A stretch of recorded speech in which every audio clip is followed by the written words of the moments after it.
विश्वास वही, रफ्तार नहीं।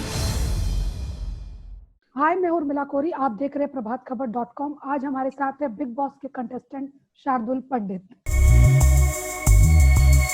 मैं सच्चा हूँ, अच्छा हूँ और डिजर्व करता हूँ एक और मौका, तो देना अपना साथ और अपना हाथ, क्योंकि शायद फिर से मेरे सपने ले ले उड़ान। शार्दुल, आप जा रहे हैं बिग बॉस के घर में, तो इसको किस तरह से बेनिफिट मान रहे हैं, क्या मान रहे हैं? ये बेनिफिट्स भी है, ये थोड़ा चैलेंजिंग भी है। बेनिफिट ऐसे कि जो लोग होंगे, जो लोग अंदर जा चुके हैं, वो ऑलरेडी अपने पर्सनालिटीज एक्सपोज कर चुके होंगे in front of the audience. Disadvantage या चैलेंजिंग चीज ये है कि जैसे आप स्कूल या कॉलेज में जाते हैं और अगर आप थोड़े समय बाद एंट्री लेते हैं, तो जितने बच्चे होते हैं वो आपको एज ए डेंजर समझते हैं और वो आपको थोड़ा सा बुली करने की और रैगिंग करने की कोशिश करते हैं। कंटेस्टेंट जो आपको अच्छे लग रहे हो अभी देख के, कुछ भी मुझे मजा आ रहा है देखने में एजाज, पवित्रा पूनिया और जैस्मिन भसीन को, क्योंकि तीनों अलग अलग हैं। जैस्मिन भसीन बहुत ही क्यूट छोटी सी बच्ची जैसी हैं, जो छोटी छोटी बातों पे रो देती हैं। पवित्रा पूनिया बहुत स्ट्रॉन्ग कंटेस्टेंट लग रही है मुझे, क्योंकि वो ज्यादा चिल्ला चोट नहीं कर रही हैं, शांत रह के अपनी बात कह रही हैं अभी तक जो देखा है। और ऐसा नहीं किया उन्होंने कि कुछ लोग होते हैं ना कि कैमरा खुलते से ही वो एकदम बहुत ज्यादा कुछ करने लग जाते हैं, वो वैसी नहीं थी। एजाज मुझे बहुत स्ट्रॉन्ग लग रहे हैं। सेकेंड इनिंग आप इसको मानेंगे इस शो के जरिए अपनी इंडस्ट्री में? बिल्कुल, सेकेंड भी नहीं, मैं तो कहूंगा नई शुरुआत। अब आपका जो स्ट्रगल है, अगर आप बिग बॉस के घर में जाते हैं तो ऑडियंस जो है कनेक्ट करेगी आपसे। मैं चाहूंगा, क्योंकि देखिए मैं उस जोन में आ गया जहाँ पे मुझे इस बारे में कोई क्या बोलते हैं उसको, शर्म या वो नहीं है, इनफैक्ट गर्व है कि मैं अभी कॉमनर हूँ।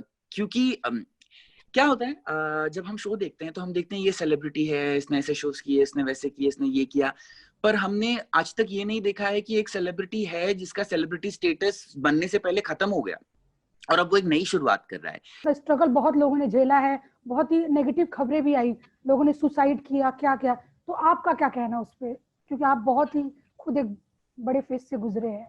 डर लगता था, दुख होता था।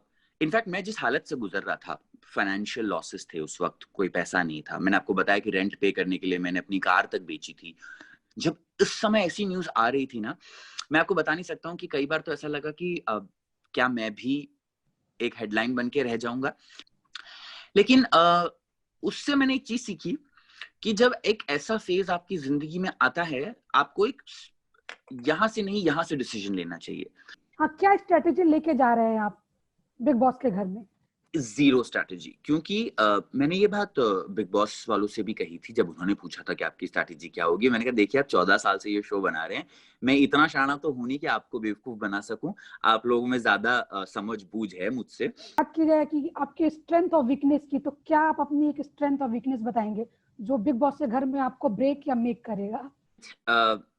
मेरी ऑनेस्टी है, जो मेरे ख्याल से हर कोई देख रहा है, समझ रहा है कि मुझे शर्म नहीं है अपने वीकनेसेस के बारे में बात करने की। माय वीकनेस अगेन इज मेरी ऑनेस्टी, क्योंकि क्या होता है, अगर मेरे दोस्त भी मुझसे कुछ सवाल पूछते हैं तो मैं उनको सच बोल देता हूँ कि ये तुमने सही किया या गलत किया, तो मैं बोल देता हूँ कि भाई मुझे नहीं लगा तुमने सही किया और गलत किया। तो लोगों को थोड़ा सा वो खटक जाता है कि इसको तो हमारे लिए तारीफ करनी चाहिए, हमारा दोस्त ये कैसे बोल रहा है। क्या चीजें मिस करने वाले आप?